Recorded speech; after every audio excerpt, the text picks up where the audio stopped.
Le bouddhisme humaniste, l'intention première de Bouddha, par Vénérable Maître Xing Yun.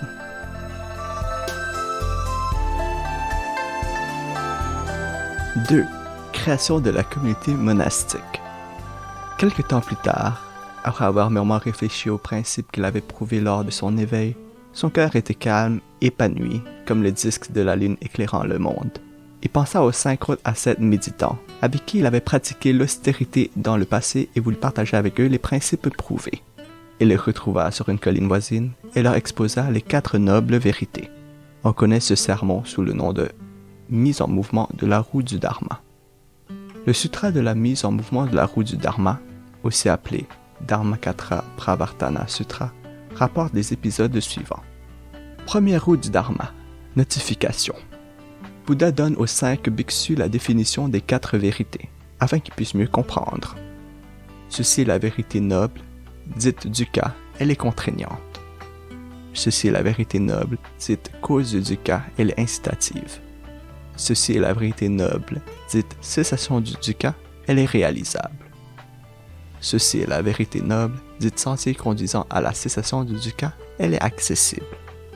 Deuxième roue du Dharma, exhortation. Bouddha persuade les 5 bhiksus de pratiquer les 4 nobles vérités pour éliminer les afflictions et obtenir la libération. Cette vérité noble, dite dukkha, vous devez la comprendre. Cette vérité noble, dite cause du dukkha, vous devez la rompre. Cette vérité noble, dite cessation du dukkha, vous devez la réaliser. Cette vérité noble, dite sentier conduisant à la cessation du dukkha, vous devez la pratiquer. Troisième roue du Dharma, confirmation. Bouddha annonce aux 5 bhiksus qu'il a réalisé lui-même les 4 nobles vérités. Il les encourage à les pratiquer avec diligence pour devenir comme lui. Cette vérité noble, dite dukkha, je l'ai comprise. Cette vérité noble, dite cause du dukkha, je l'ai rompue. Cette vérité noble, dite cessation du dukkha, je l'ai réalisée. Cette vérité noble, dite sentier conduisant à la cessation du dukkha, je l'ai pratiquée. Ces 3 étapes, où ils nous ont montré la merveilleuse doctrine des 4 nobles vérités, sont appelées les 3 roues du Dharma. En entendant Bouddha prêcher le Dharma, les 5 bhiksus eurent le cœur dilaté et épanoui comme s'il avait dissipé les nuages et vu le ciel. Ils acquirent instantanément le rang d'ara. Pourtant, au début, quand il avait vu arriver Bouddha, il ne voulait pas lui adresser la parole, et sa puissance bienfaisante de Bouddha les impressionna. Ils s'agenouillèrent spontanément et le sollicitèrent instamment. « Siddhartha, nous découvrons finalement votre grandeur. Veuillez nous accepter comme disciples. » Bouddha les instruisit en leur répondant. « Je ne suis plus votre prince Siddhartha. Appelez-moi Bouddha. Je vous accepte comme disciple.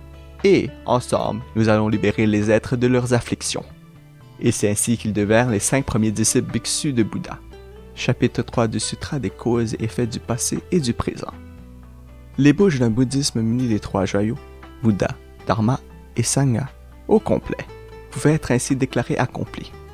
Pour ceux qui voyagent aujourd'hui en Inde et qui veulent vénérer les traces sacrées de Bouddha, qu'ils sachent à Sarnath, le lieu du premier sermon de Bouddha, on trouve encore de nombreux vestiges du patrimoine bouddhiste indien. Ensuite, Bouddha conduisit les 5 bhiksus et mena avec eux une vie de prêche à travers l'Inde. Progressivement, les auditeurs se multiplièrent, et parmi eux se trouvaient des pratiquants expérimentés et des sages illuminés. Ainsi, les 3 frères Kasyapa, qui dirigeaient le plus grand groupe d'hérétiques de l'époque, vinrent avec leurs 1000 disciples pour demander refuge auprès de Bouddha.